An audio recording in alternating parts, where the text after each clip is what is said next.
So when it comes to doing up these old bikes, I've always got in my mind the resale value. I mean, I can't just keep them all. The garage is way too full.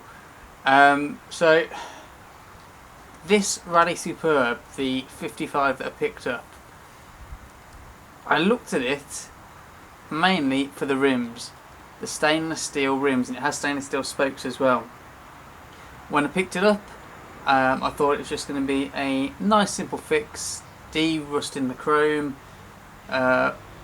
de-rust a bit of the frame, keep it as a survivor build.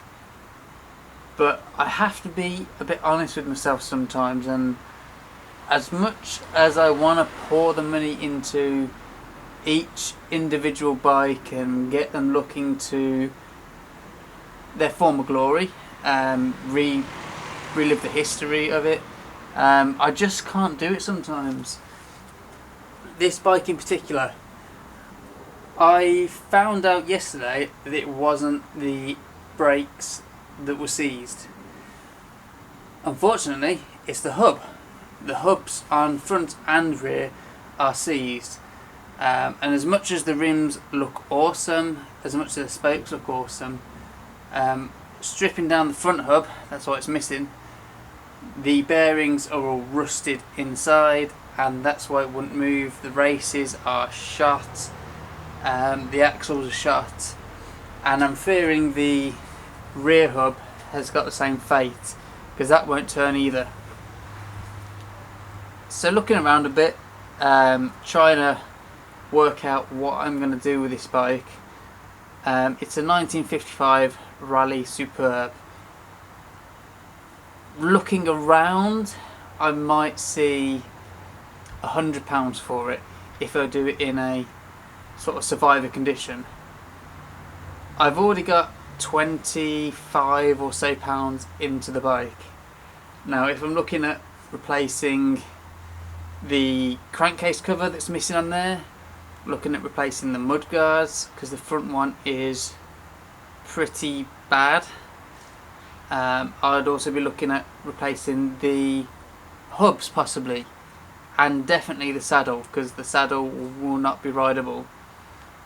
So I'm going to strip it down a bit more and see what we've got, and see if I've got any spares that could potentially bring it back to life without spending a fortune on it.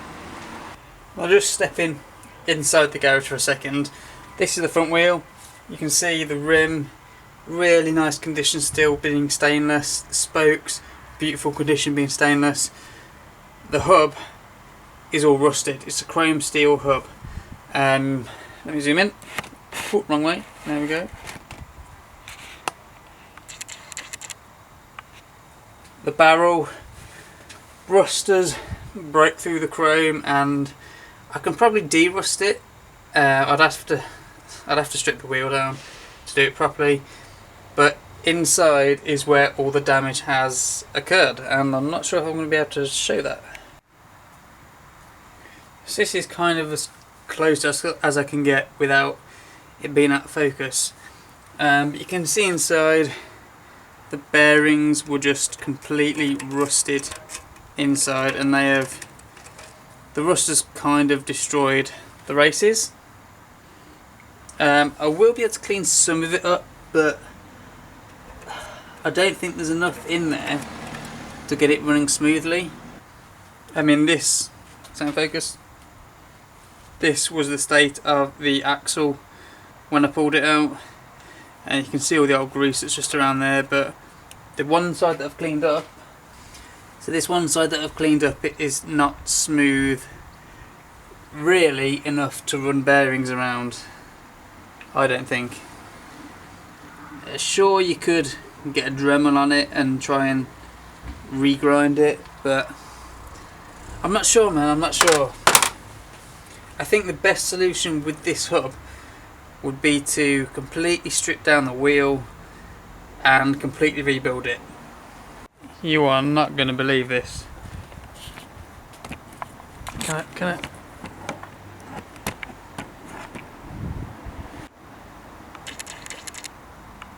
So there's a live wasp inside the bike. How the hell's it got in there? Oh, I suppose it's crawled in through the top, but it's alive. I took the post out and the cable that's running inside. Why is the cable running inside? There's a cable running inside the post. How is it inside? But anyway, yeah, there's a live wasp in there. Also, just as an FYI, this is how I'm removing those fixed cups with the stupid shallow lips on them. I've got this Park Tool HCW11, that's Hotel Charlie Whiskey 11. Got it in there, remove the other side of course, that's always easy. Got the tool on there so it locks onto the flats. Got a massive socket to go over the tool, clamped it together so this whole unit can move as one now, and that ain't going to slip off. And takes a bit of hammering, but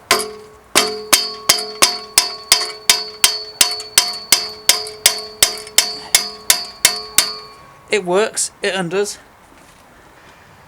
Okay, so the bike's all stripped down now, and this is generally at the point where I can decide, is it worth it? Now, you know at the start I said if I could I would redo every bike I find, get it back to exactly how it should have been, if money was no object. But unfortunately I have to think about these costs, and it looks like with this bike I might not be able to even do a sort of a survivor restoration, an oily rag restoration on it, because as you can see around the bottom bracket area here, there's not really any paint. It's just rust now. If I pan a bit further round,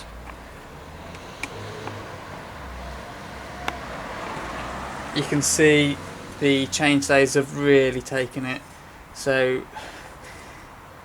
for any potential next owners, that is likely, in more cases than not, going to be something that puts them off. Now if I was to say ask £100 like all the other bikes at the moment, especially with those stainless rims on, if I was to re-hub them, I would be making a loss there, and you've got to weigh up, is it worth it or not?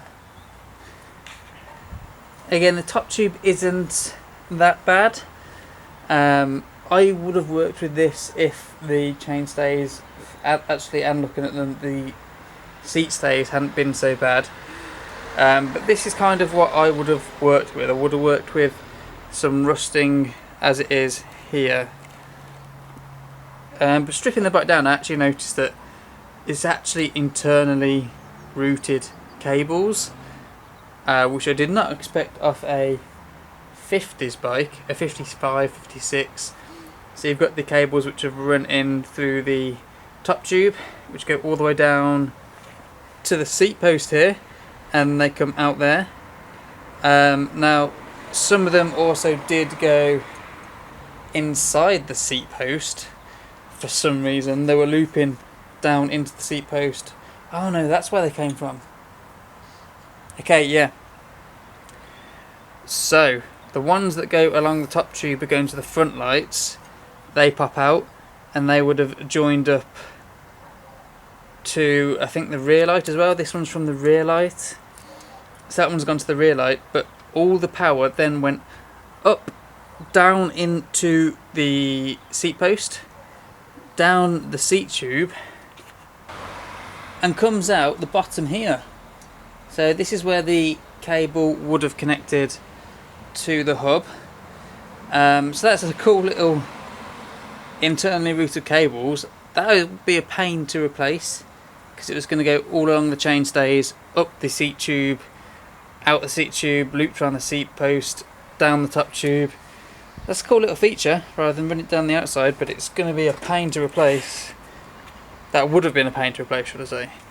So looking at it, for me, unfortunately, it looks like this Raleigh Superb is going to be an uneconomical repair. I know some of you are going to be disappointed with that. Like, again, I'm disappointed. I would have loved to have got this back to its former glory, but stripping it down, I can see the full extent of what is damaged, what needs to be replaced.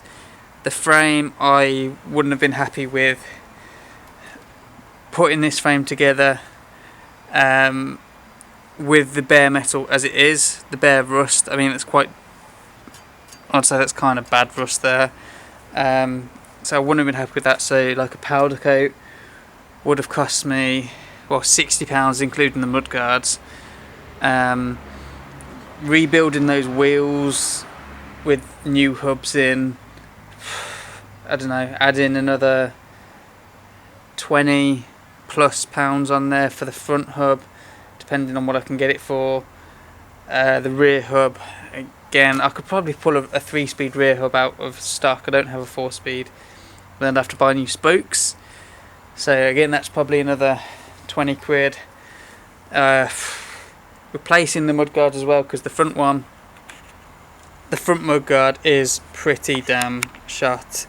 I would have to replace this if I was going to get the powder coat. I mean, it's split at the bottom here, so that would need to be replaced, and depending on the prices, that adds even more to it. And just adding cables, the decals as well, after the saddle needs to be replaced. It all adds up, and looking at other bikes, I mean, they're selling for £100.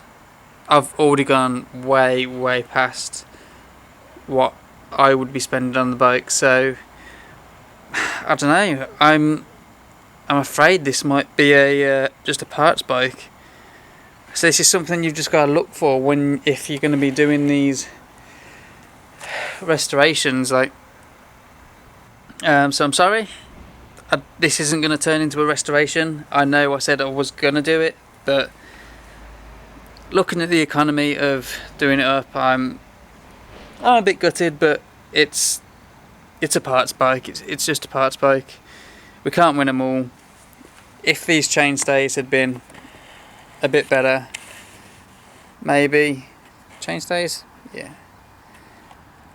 So now I guess I'm just going to go through all of these parts, clean them up, make sure they're nice and shiny, make sure they're in good condition, and either, I don't know, sell them or put them onto another build. I mean, I might even use those stainless trims on the Hercules, the Path Racer, if I rebuild those, because they will look nice for a long time. So yeah, sorry guys, but this Superb has turned out to be a bit rustier than I imagined, and looking at the prices at the moment, it's not a valuable, it's not a economical refurb for me. So I'll have to go on to the next one, which in the garage looks to be a Triumph Palm Beach, and that one should actually be a nice economical survivor restoration. It's not going to be a full restoration because it is actually in good condition. So look out for that one. I'm going to be working on that one now, and yeah, apologies for this, but the Superb is going to be no more.